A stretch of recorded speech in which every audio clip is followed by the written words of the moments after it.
A cold frontier, mountains of Afghanistan, where empires learn the price of ambition. 1979.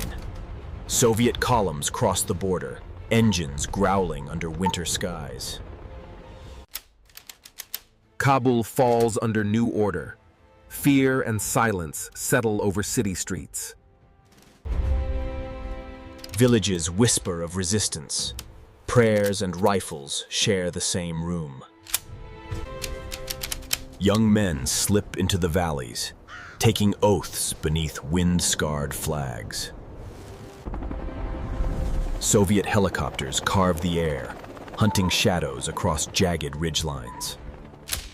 Ambushes bloom like lightning, then silence. Then the long walk home. Convoys inch through narrow passes, every bend a guess, every rock a threat. Propaganda blares in cities. In the hills, rumors move faster. Training camps rise in secret clearings. Maps spread on prayer rugs. Foreign money flows in, quiet and cold as mountain streams. Crates arrive. Ammo, radios, hope, wrapped in oil-stained canvas. Soviet armor grinds through orchards. Trees bend. Resistance does not. For every raid, a burial. Villages carry their sons home in silence. On ridgelines, fire cracks across stone, each volley swallowed by the mountains. By night, caravans wind through valleys, silent save for hooves on stone. In caves, the wounded lie in shadows, healed by hands with little to give. Above, helicopters prowl the ridges. Below, caravans freeze in shadow's reach. Villages burn, walls fall. But survivors sift through ash for memory's sake. Winter descends, trenches freeze, and men fight the mountain as much as the foe. At night, they cross unseen. Rivers and borders vanish beneath careful steps.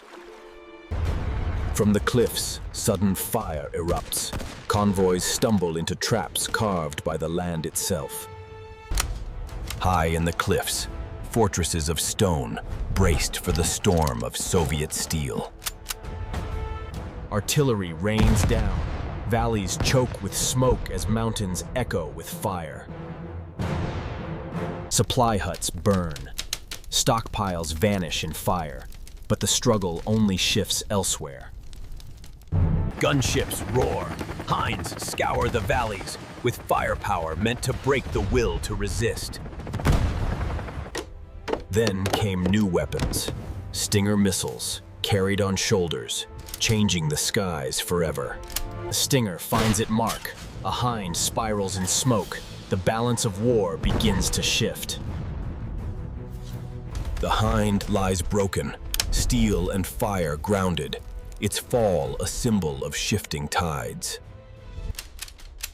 Now every patrol moves with fear. The ridges above conceal enemies they cannot see. The war claims its price. Young men return in silence, and grief spreads across nations. Foreign aid pours in. Money, weapons, and supplies flowing from allies beyond the mountains. In hidden rooms abroad, strategy is plotted. Maps and markers guiding weapons into the mountains. Training camps emerge in the hills, where foreign instructors quietly shape the skills of new fighters. At night, supply trains climb the mountain paths, carrying the weight of war in silence. Winter shows no mercy. Snow and frost weigh heavily, testing every march and every camp. War leaves its mark on villages. Homes fall silent, their people scattered across borders. Millions flee their homes, families crossing borders in search of safety, leaving lives behind. Beyond the battlefield, diplomacy unfolds. Talks begin in distant halls, seeking an end to the long conflict. In 1988, the Geneva Accords are signed, an agreement to withdraw Soviet troops and chart Afghanistan's uncertain path. By 1989, the Soviet columns depart. Soldiers cross the Amu Darya, ending nearly a decade of war. When the soldiers leave, the land remains.